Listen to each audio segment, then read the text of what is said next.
Je suis un ancien agriculteur et les haches, je les ai trouvées par hasard sur 2 sites différents sur l'exploitation. Il faut vraiment travailler la donnée, travailler l'information pour en faire sortir vraiment le principal en termes de découverte ou voire même d'apports nouveaux sur la connaissance des haches polies. La région a lancé un projet, c'était un inventaire participatif qui était vague.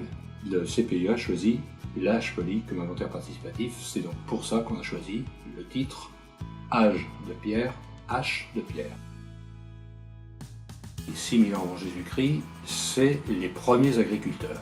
Donc la hache polie, c'est l'outil qui a servi à ce que les hommes deviennent agriculteurs. Certainement qu'il avait des fonctions très attitrées, des formes assez variées, des tailles variées. On va chez les gens récupérer ces haches qu'on ne garde pas, évidemment.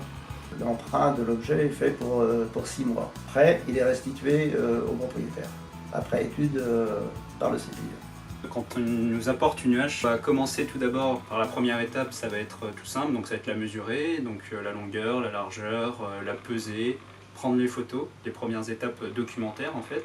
Et puis ensuite on va rentrer vraiment dans la partie étude où là on va regarder l'objet, est-ce qu'il a des traces d'usure, quelles sont ces traces d'usure, est-ce qu'elles ont été emmanchées ou pas emmanchées.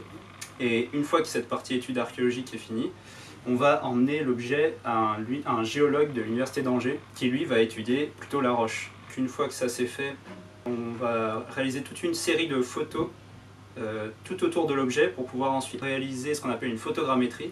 Tout ça, ça va être rentré dans une base de données. Et cette base de données, elle va recenser toutes les informations de toutes les haches qu'on va avoir vues.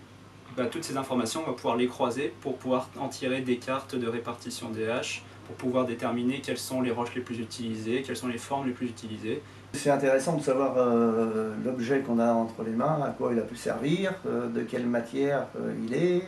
C'est vrai qu'on a du mal à s'imaginer ce que les gens qui vivaient à cette époque-là pouvaient faire avec ces objets-là.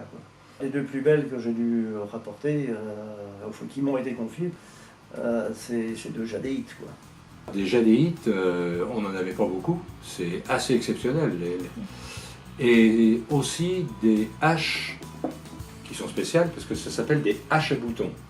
Elles ont un petit rond comme ça en haut de la hache, c'était une autre façon de les emmancher. Pourquoi on en a autant chez nous?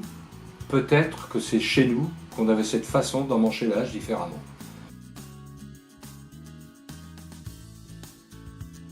En archéologie, à partir du moment où on apprend des choses en fait sur le quotidien des gens, c'est la donnée principale. Aller à la rencontre des gens pour récolter les haches, ça m'a tout de suite plu. Le fait d'être participatif permet de rapprocher en fait 2 mondes qui en général se croisent très peu, c'est-à-dire des scientifiques et puis le grand public. Et donc nous au CPIE, on va pouvoir faire le lien en fait entre ces 2 mondes qui se croisent peu et réunir tout le monde autour d'une même table pour qu'on puisse discuter, pour que tout le monde puisse en apprendre de l'autre en fait, tout simplement.